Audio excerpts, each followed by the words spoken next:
And the problem is that the brain habituates to this goal coming in front of us. And just as we're about to get to that goal, we celebrate it internally in our brain without even thinking about it. And then when we get there, we're like, I thought I'd be happy when I got here. And now I'm just here, you know? Mm-hmm. And we can combat that, right? The active practice of gratitude.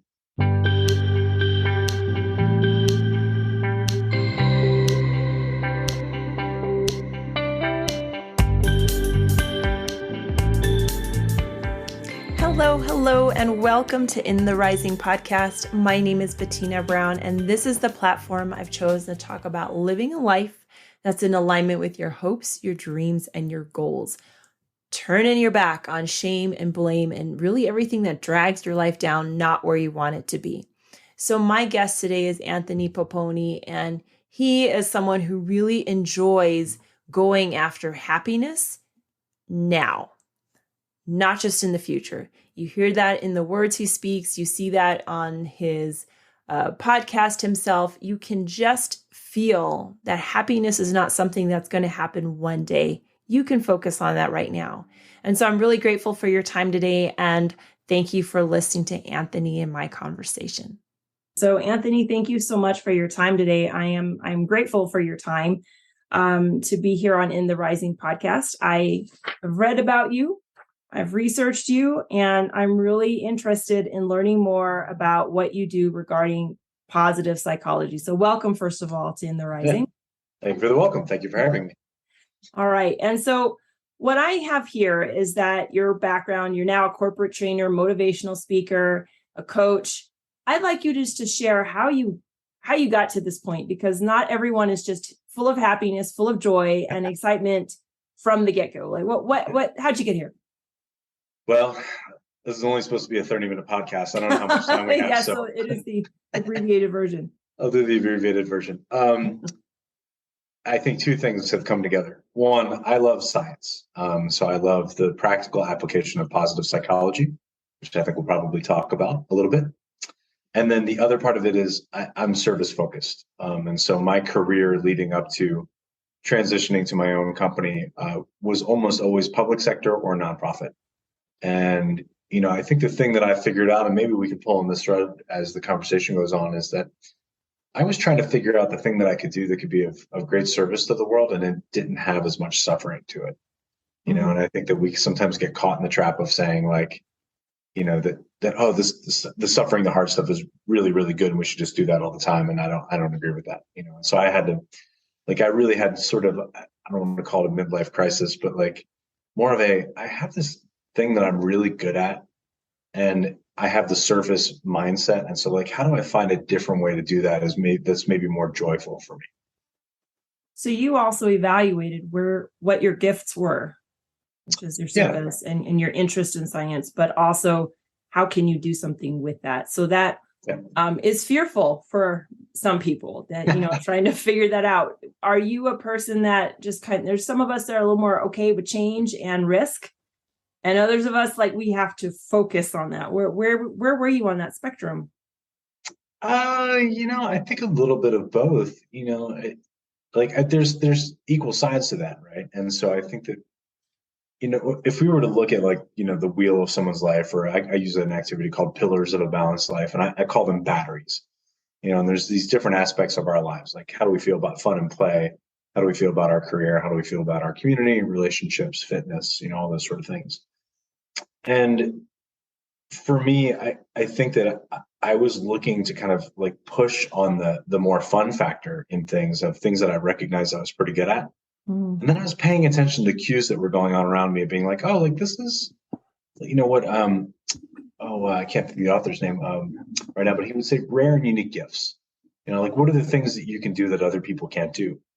And for me, that's professional speaking. But the fear part of that for me has been eased over time, because I've done a lot of it in different ways that led to this. I was a school teacher for a while. And if you can teach a bunch of 7th and 8th graders, they're going to be your worst audience on a regular basis for the entire school year. And so I wasn't afraid to be in front of those groups. When I was even working in science, I did a lot of conservation-based work with sea turtles. And I was always the one that they were like, we need someone to give a presentation to the public. And I was like, me, And so where that's really maybe different from standing on a stage in a conference with, hundreds or thousands of people there. I've kind of worked my way through that, and worked my way up to that. Whereas I think if, 15 or 20 years ago, you would have said, stand on stage with 2,000 people and give them a 45-minute motivational talk, I would have been like, Yeah. but it's been this process. And I think that that's something that it's even an activity I do with my clients of, like your life in 5 parts. If you can look at the things you overcame, you can start seeing these patterns of resilience that we have within us. I like the way you frame that, patterns of resilience. Uh, do you feel when you're working with clients or having your presentations, do you feel that in general, we as people are aware of our patterns of resilience, or we just tend to focus on the tasks that we can't seem to overcome when we feel stuck? I think it depends on the person, honestly. I mean, so much of that is self-awareness, and I think the big difference for a lot of the people that I work with sometimes is like, are you aware of who you are and like the really good side of you, like the really cool things that are strong in you? And then let's talk about the patterns you build up that are, saboteur-ish, that have been built up to protect you, or they're the default pattern of how you approach every problem.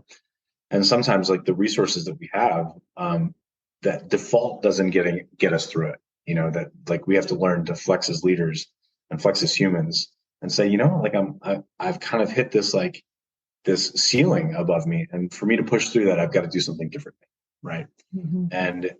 And if we can look at how we've hit those ceilings before and push through those, then we can say, all right, next bigger challenge, I'm ready for the next bigger challenge. Yeah. And if we don't, like if we go back to the stuff that were the challenges when we were 20 or 30, they wouldn't be challenges anymore. They wouldn't be, they also probably wouldn't bring us the joy of the fulfilling those things and achieving those.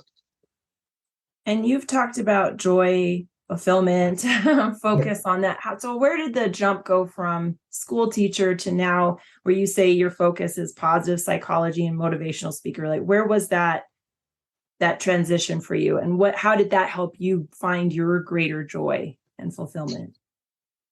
Yeah, it's a circuitous route sometimes, and I think that's the grace we have to give ourselves. That sometimes life is a series of 2 steps forward, 1 step back, 1 step sideways, 1 step half forward, 1 step half back, 1 step down. I don't know. We're working on multiple planes of dimensions here now, but I think that I just had to play in that space for a while, and for the longest time I was like, I'm going to be a professional speaker. Mm-hmm. And even the day that I said that, I was like, I am a professional speaker. It was like, boom. I was like, oh, look at that label I just added. That's a good label, Mm-hmm. And I had to shed some old labels to allow for that label to emerge. And I think that the growth has been in all of those places. I told you I'm very service focused. I want to make an impact. I want to have joy, right? So emceeing events, super joyful, right? Super silly, easy for me to do.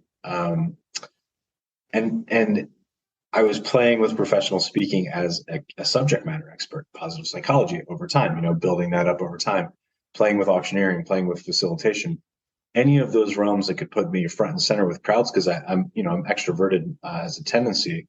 And so I like the energy and the interaction from the crowd. And as I've grown, I like the increasing complexity. Like if I walk up to an event, you're like, Anthony, I need you to MC my child's birthday party. Actually, that's going to be really hard. So I would do that, and that would be a good challenge. But I think if you handed me a script for an event and just said, we just need you to read these words clearly, I'd be like, this is going to be boring for me, and that's the documented state called flow that Mihai Csikszentmihalyi, that determined in positive psychology of like this axis of challenge and ability. As we continue to grow our abilities, we can meet bigger and bigger challenges. If we go too far and the challenge is too big for us and our abilities aren't there yet, it's not going to feel good, right? It's going to be anxious, right? But if our abilities are really great and the challenge is really low, then we can be apathetic towards that, right? And that can happen in work. Is we have to find this balance of like the right amount of challenge. Mihai Csikszentmihalyi would say 4%, more harder than what we did before, and we should challenge our teams, in that same way. And then we should recognize that, like, we don't need to be challenged all the time either, right? There should be ebbs and flows to that stuff. So, Yes.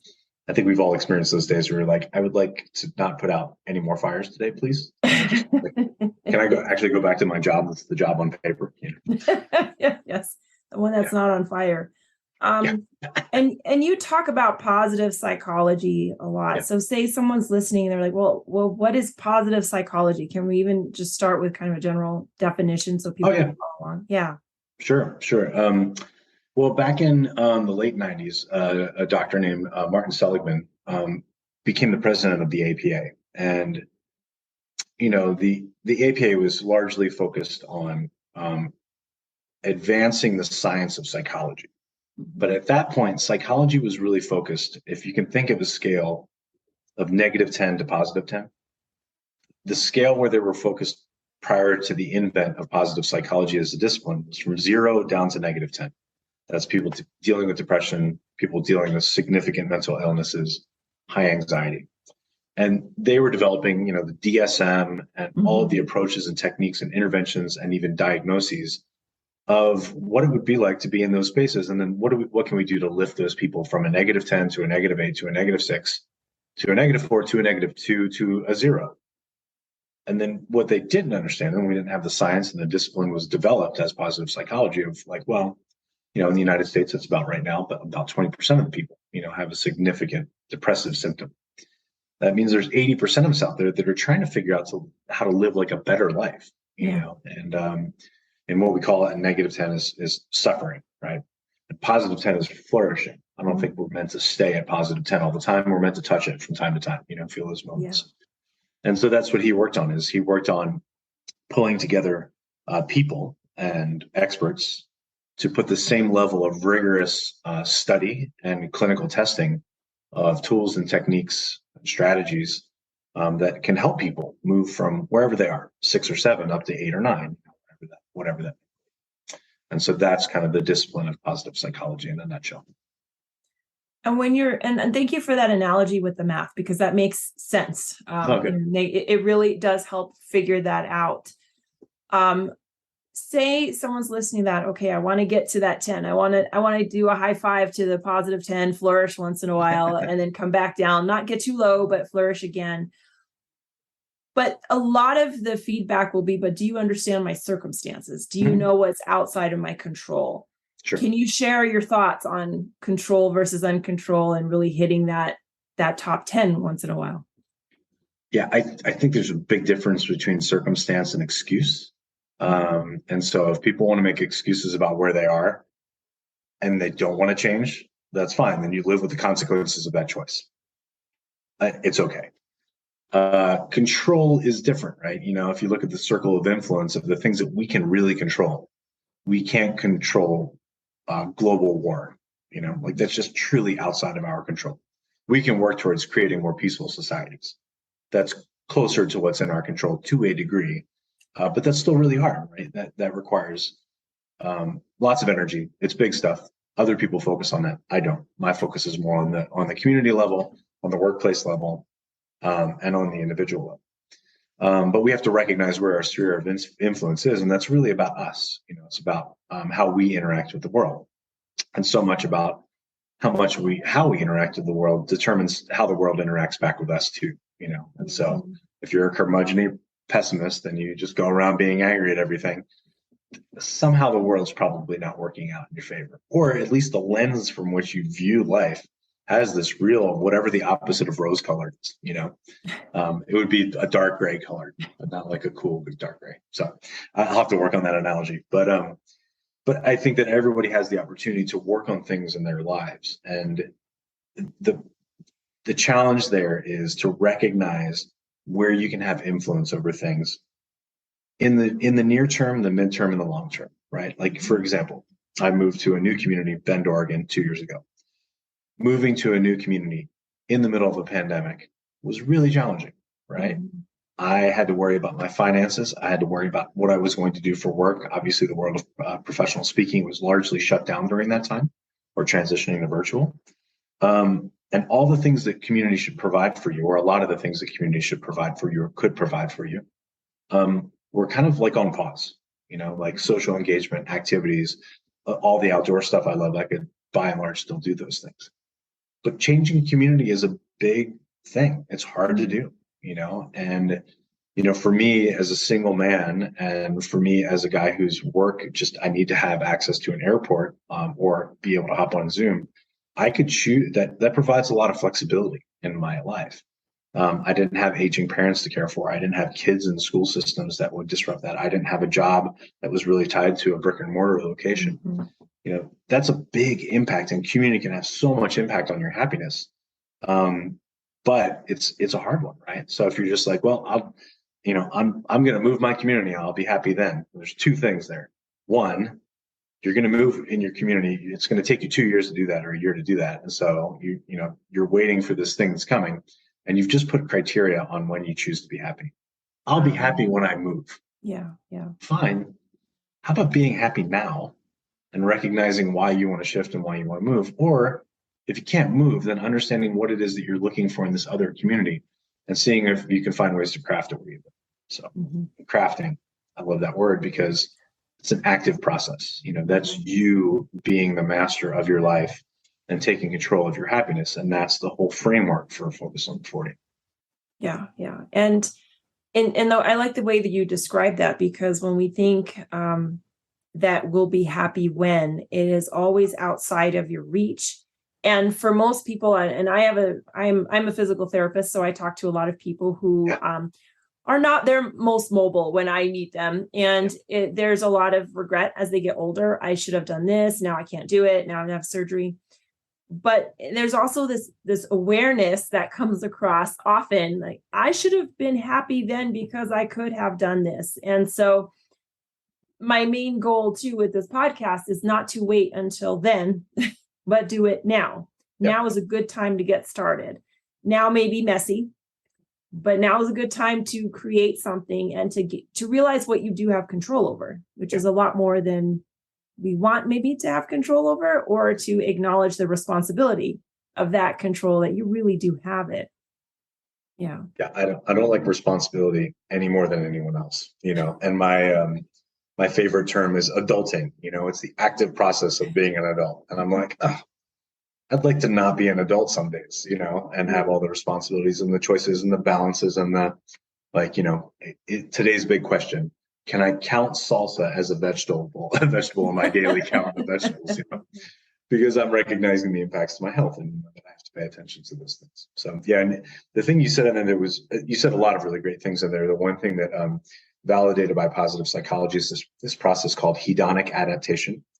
And hedonic adaptation, there's kind of two parts. You said, reaching out for happiness that's always in front of you, right? And if you consider happiness, parts of happiness could be a treadmill. This I'll be happy when is putting happiness out there for you in front of you, right? And you're just like, as soon as I get there, I'm going to be happy. Well, that could be when you get married. That could be when you get divorced. It could be when you have kids. It could be when your kids move out. It could be when your kids would call you when they're in college. And then after a while, your kids are always asking for money. And you'd be like, it'd be great if my kids would quit calling me and I'd be happy then, right? So these are all those happy, out there in front of me when moments. And the problem is that the brain habituates to this goal coming in front of us. And just as we're about to get to that goal, we celebrate it internally in our brain without even thinking about it. And then when we get there, we're like, I thought I'd be happy when I got here. And now I'm just here, And we can combat that, right? The active practice of gratitude, of just being grateful for what you have now versus what you don't have and what you crave, right? This brain is wired to go after new things. It's always going to want you to do that. Your job is to try to tame that message and not understand that message, and to not let that detract from all the things you should be grateful for. And I love that with being grateful, because there's so much to be grateful for. Yeah. You don't know what you have till you lose it, but you don't always have to lose it to know what you have in those moments. Is that a Bon Jovi song? I don't know. It might be.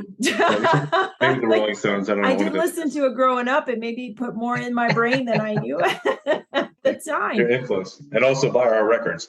Yes. Yeah. So you talk about this entire focus thing, and I'm going to quote you. What's great about what we know of human happiness is that 40% of our happiness is within our control through intentional action. Yeah. And intentional is a very good word, and then action. So just because you're actioning or you're moving doesn't mean you're going forward or going places. You can jump in place and run in place, but you haven't moved, right? So explain what is a little bit more with intentional action, what that is. I mean, this comes from some research from in positive psychology that kind of looks at things that we know that would provide us with sustained happiness, right? Things that can alter our happiness with either some level of permanency, or at least longer lasting than the positive feeling of being like, oh, a piece of chocolate. Oh, that feels good. Your brain is like, oh, salt and fat and sugar. Like those are hard for us to find. And my brain likes it when I find that. And then you're like, the fifth piece of chocolate, you're like, all right, this is turning into a problem, and so a lot of what you were talking about, where you're talking about like the happiness that's that conditional happiness, like the I'll be happy when stuff, is they've proven how that doesn't affect our happiness as much as we think it would. Mm-hmm. So for example, I was having some fun with this earlier, being like, I'll be happy when I graduate from college, right? Like, okay, college typically takes 4 years. You're going to wait 4 years to be happy because of that, right? How about saying, I'm going to enjoy my college experience and I can't wait to start my career as well. Like you're allowing for happiness in all those, the happy now and the happy later, right? Mm-hmm. I'll be happy when I get married, and marriage, people that are married are statistically happier than people that are single or divorced. There's a lot of unhappy people in marriages, right? That may be happier if they would end their relationship. I'll be happy when I buy a house. I'll be happy when I get the next job. I'll be happy when I get the next promotion. I'll be happy. Be happy when I take my vacation to Europe in 2 years. Like, fine, you should have things to look forward to. Yeah. But if you keep casting happiness out there in front of you, then you don't have the opportunity to enjoy it in the moment. And so intentional activities really come down to like recognizing within the model within positive psychology is called PERMA. It's an acronym that stands for positive emotions. We should feel those. Engagement in life, relationships, meaning, and achievement. And so those can be used to sort of stimulate happiness for us in our lives. That comes with some degree of like in the now positive emotions, right? Experience those versus things that don't always like feel great at the time, And so, for example, like we should learn to stimulate more positive emotions in our lives. And when we understand neurochemistry and we understand the wiring of this kind of like ancient brain of ours that, hasn't changed to kind of meet the current day criteria, we can do that, right? Like you can recognize in your career, like I'm holding a microphone, I'm entertaining an audience. They're laughing at my dad jokes, even though I'm not a dad. And I somehow still have a dad body, that they can have joy in that. Like I can have joy in that moment. They can have joy in that. We all get a neurochemical cocktail from that experience. Mm-hmm. And then when I step off stage, metabolizes and I come back to my set point. And then the idea is to try to bring that set point up and up and up. And we can do that. We can change the range of what we feel in between the highs and lows. Let's call it a positive 10. Let's call that elation and joy, right? And then when we come back to that moments in between and we can stop and think about our lives, and Dan Buettner from Blue Zone says this really well. Do we have purpose in our lives? Do we have pleasure in our lives? And do we have pride? And I think that really captures a lot. To be like, how do I feel about my life? Like when I look around and like I'm thinking about what I do with myself at different scales, per hour, per day, per month, per year, per decade. Can you say like, oh yeah, I feel purpose. Like I'm doing good things in the world. I feel I have moments of pleasure in my life. That's awesome. And then I have pride about what I'm doing and how I'm carrying myself. Yeah. Yeah. And you have this Focus on 40 program that you work on, and you really talk to a lot of workplaces. Do you feel that just injecting some happiness in the workplace within ourselves will make a bigger difference in other parts of our lives? Oh yeah. Like, I mean, and I say this with the work groups, and even when we're looking at like that wheel of like, how do you evaluate your life? If the thing that's really impacting your life is work, then you take it home with you, right? Mm-hmm. And if the thing that's really impacting your life is at home, you take it to work with you, right? And so when I'm working with a group, I'm like, I want you to focus on the thing that you can make some easy moves on to bring a number up for you, to really make a shift in some aspect of your life.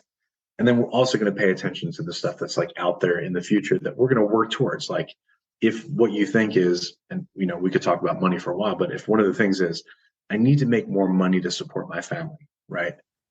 The term support my family can mean different things to different people, right? Supporting my family could mean, well, I think everybody in my family should have a yacht. So I'm going to make more money to get everybody a yacht.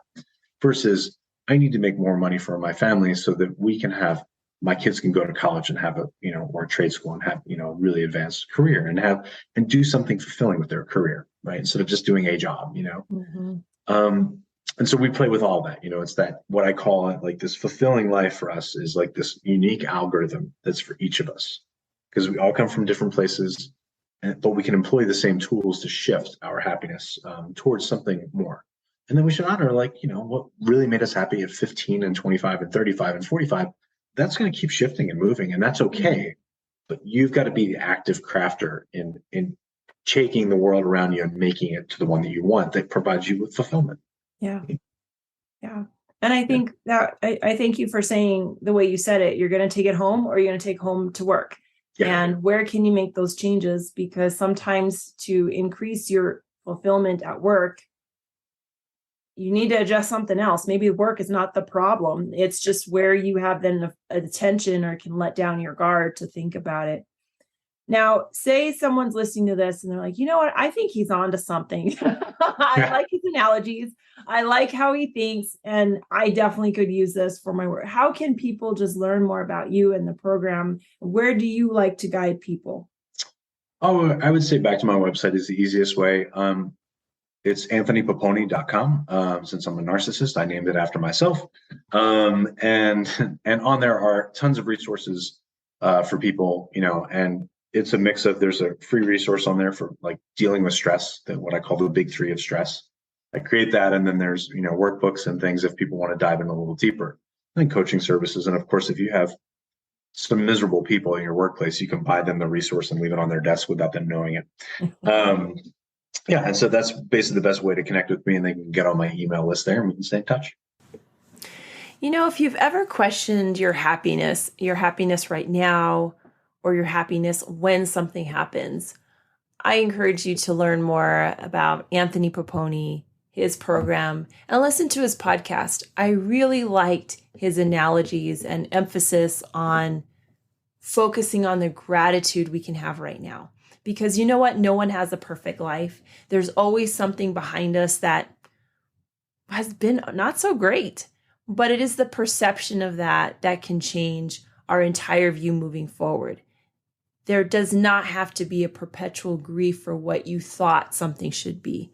Some of these circumstances are just by design, going to help us grow, even though they're not the circumstances we wanted or wished for. So I'm really grateful for your time today, because that is something we don't get back. So if you feel that this podcast was a benefit to you today, I encourage you to share it with someone. Putting it in the hands and ears of someone that it can make a difference for does so much for that person you're thinking about. Also, my ask to you is to leave a heartfelt review. If you feel these topics are beneficial, go ahead and put that on that review, so that way this podcast can just reach more people. I encourage you to email me at bettina@intherising.com. And until the next time, let's keep building one another up.